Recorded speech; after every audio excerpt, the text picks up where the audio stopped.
Can it get any worse than The Dream Master? A Nightmare on Elm Street 5, The Dream Child is directed by Stephen Hopkins and continues the story of Alice as she is graduating high school and weird things begin to happen to her once again as she learns she is pregnant.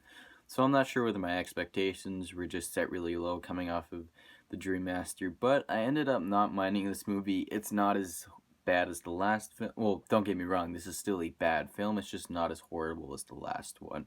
Maybe it was due to the supporting cast actually being likable, or the kills extra memorable this time around. I'm not sure. The story is still dumb as usual, though, with Alice finding out she's pregnant and Freddy using the unborn fetus as a way to be rebirthed again.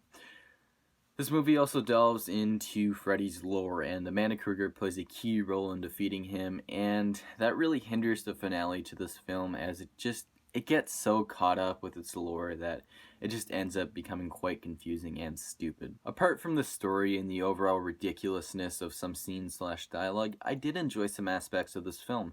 As I was saying before, the supporting cast was actually pretty likable, and my only wish for this film is if they would have been carried over from the Dream Masters, then we would have been more attached to them and felt a little bit more when they bit the dust, and also I probably would have bought into their dynamic and friendship quite a bit more.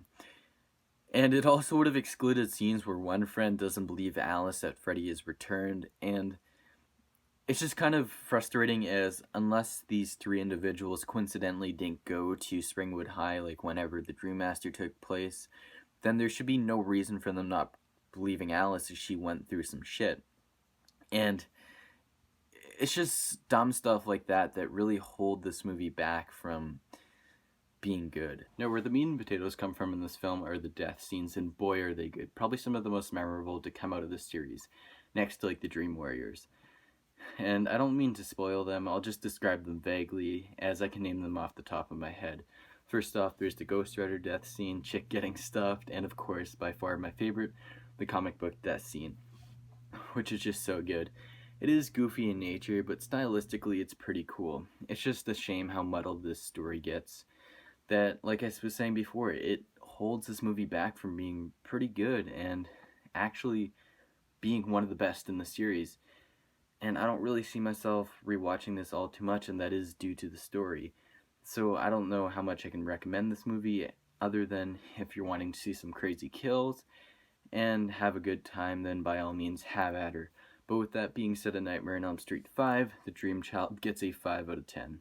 Alright guys, this has been your favorite critic 26 with yet another review. I hope you enjoyed this video. If you did, please smack that like button. As always, share it to your friends and subscribe for future videos.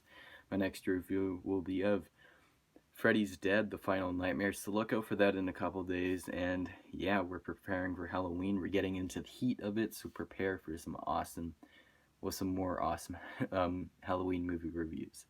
So yeah, I'll see you guys next time. Peace.